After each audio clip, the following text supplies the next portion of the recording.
In studio, I'm joined by our international news editor, Sophie Mokoena, as well as Vuyo, watchdog anchor. Thank you so much to you both for your time. I'd like to get straight into it. Sophie, I'm going to begin with you.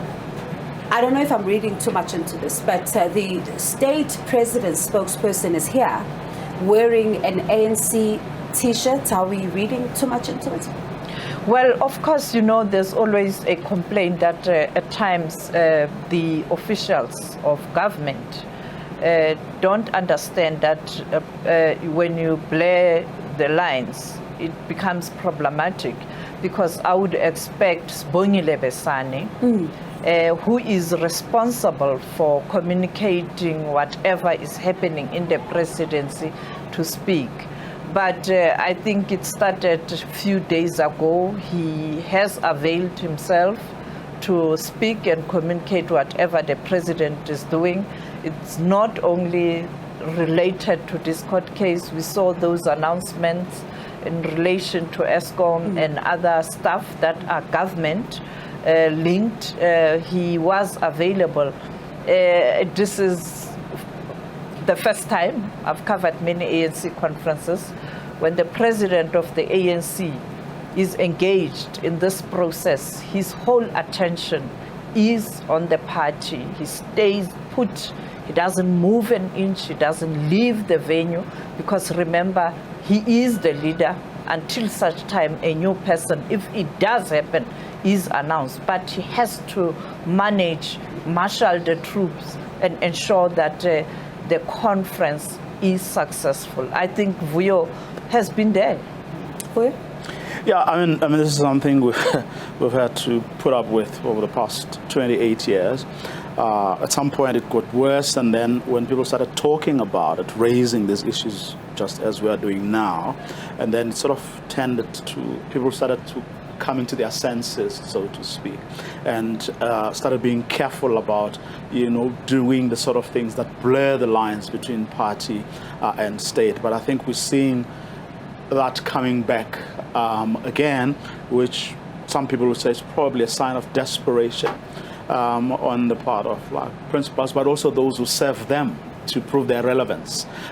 You know, they are allegiances, but it does a lot of harm and damage to the work of the government that they have to undertake. And I think the less said about it, you know, the better. Especially because, you know, from now onwards, if there would be anything else that comes from the ANC side, and the spokesperson to the President of South Africa, Vincent Mokoena, is there, one then would wonder, when you're answering this question, Mr. Mokoena, are you answering it from an ANC perspective, or are you answering it from a government perspective?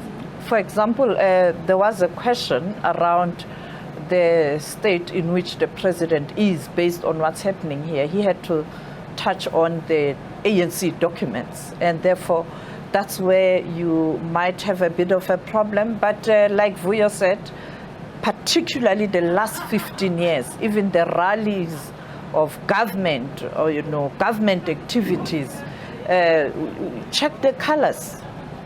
But also, I mean, it also adds or gives some credence to the suggestions or assertions that, for instance, you know, whether you're talking about Andre de Ruyter's resignation, or whether you're talking about yesterday's stuff around SANDF members going to be deployed at ESCOM, that these things were not coincidental. They were meant to add to the discourse, conversations at this conference. You know, in other words, an impression being created, something is being done around ESCOM, when in all probability those things aren't really happening. Or the question is, why didn't they receive the kind of attention they deserved way ahead of this conference? Now that's before we get to where we're, and I'm saying these little things sort of add up to those conspiracy theories. They add up to the assertions or allegations or insinuations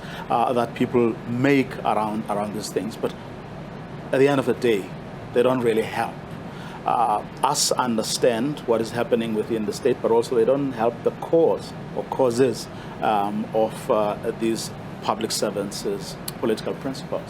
And also, Sophie, changing gears slightly, there's also another issue that a lot of people are still talking about. And I guess the confusion was also added by the fact that when we're doing some of the interviews with others within the ANC, they say that the second DSG position is created so that women can also be more represented a bit more within the party. But is that all it needs to take? That you must create a second, DSG position for women to come in? Because the president talks about the ANC in the context of the continent of Africa.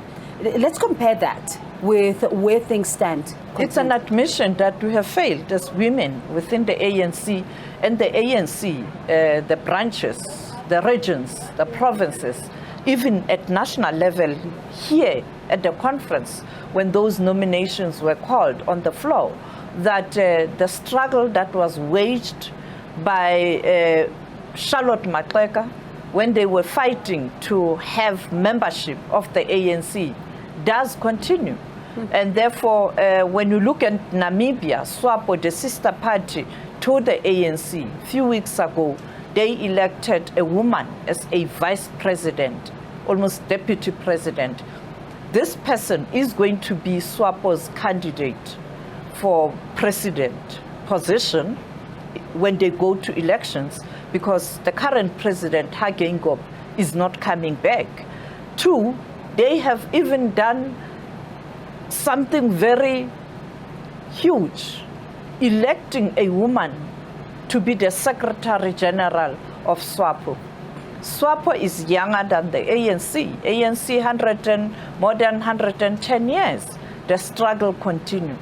And therefore, I think women in particular must take a blame, because if you can look at the delegates here, if you were to do a head count, there are so many women here. Their vote count. And I can tell you, they have numbers. But because we live in a patriarchal society, be at workplace, NGOs, even political parties, some of them are struggling to deal with this issue. There's no confidence in women taking over and leading the country or leading the political parties, because then it gives them a better position to lead in government or in strategic positions. And therefore, I think Vuyo is better placed as someone who has been able to cover a conference like this. I mean, do you remember Polokwane Mazuma, how the Women's League turned against her? Bome NG, Boba Tabile. I mean, well, correct. I mean, in one respect, I mean, Sophie, that yes, I mean, like ANC women should shoulder the blame, but also we should avoid falling into the trap of making the issue of correcting the wrongs a responsibility of women, because it should be every ANC member's responsibility to actually correct the wrongs of the past and to make sure that this issue, and it's highly problematic for the organization as well, that if to try or to be seen to be dealing with this issue, you then have to create a new position. Yes. It just worsens, and in fact further complicates the problem. And how ironic that President Cyril Ramaphosa in his political report, goes on and on about the need to actually address that, because it's an imperative. It's part of the ANC's resolutions at the last conference here 5 years ago, and it's something they have. But what have they done about it? No one then wants to take responsibility, but people want to grandstand, say, all the right things, but not act on them. And it actually goes, and at least you have to give him one thing: he is consistent. Because what is happening with respect to women are the same issues that he is raising around, the whole renewal project. It's the same issue of how he has managed, his own a campaign program, which is why today, we're speaking in tongues, because so many things are happening. So at least one thing you've got to give him is consistency. Oh, Sophie, what would then be the reflections of the women who then marched to the union buildings? Because some of them, every year when they reflect on it, some in the ANC Women's League talk about this women's march to the union buildings, calling for them to be treated like human beings. And yet, fast forward, here we are. You think about Ms. Sophie, for example, and you think about some of the reflections that they would have. And she was there during the opening. I saw her, I spoke to her. You can imagine, right now she's at home, I'm sure, because of age. But I think she will be coming, particularly on the last day. You can ask yourself, she is the only one among those women who handed over that memorandum. And are we saying she is not going to see a moment where really, you know the song, Woman on Top?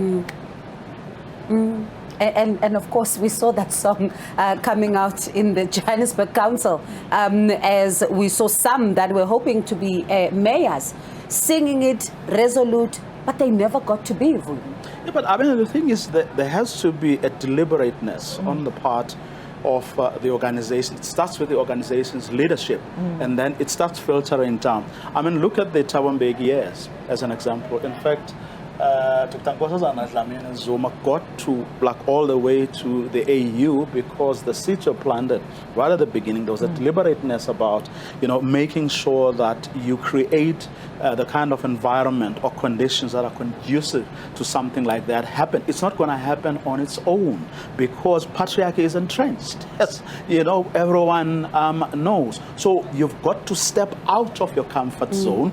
You've got to do things that won't endear you to your own comrades, to make that a possibility. And that is not what we are not seeing at the moment. Oh, Sophie, very briefly, we've got about 30 seconds. Is this something, though, that this current ANC is able to do to rattle this cage? Well, I don't know. I mean, judging from what transpired and where we are now with the nominations, I know in terms of additional members, there's going to be a lot of noise around ensuring that women are part of the additional members. But right now, I don't know. The United Nations, when you look at the agency that deals with women issues, they've even put aside money, funding, to assist women around the world, particularly on the continent, who want to challenge these positions. I think you have to make sure that there's an intervention, as Vuyo has pointed out. But for now, I don't know, maybe let's wait and see in terms of the resolutions, whether we are likely to see something different. That's there already. No, it just needed to be implemented. 50-50. Well, let's leave it there. I suppose then we'll get to see, as you say also, what happens then with this one. And just as we leave you, it was on this day in 2017 when current ANC President Cyril Ramaphosa won that election. What then happens here as delegates are voting is anybody's guess, as we are talking about some of the things that are happening within this conference, and we'll continue to bring you a blow-by-blow account of what is happening. Remember, there's SABC Plus as well, radio stations, all our platforms are focusing on this particular moment, a watershed moment, as President Cyril Ramaphosa has described it. Sophie, our international editor, was with us in studio. Vuyo Mvoko, watchdog anchor. That's where we leave it for tonight. Thank you so much for joining us.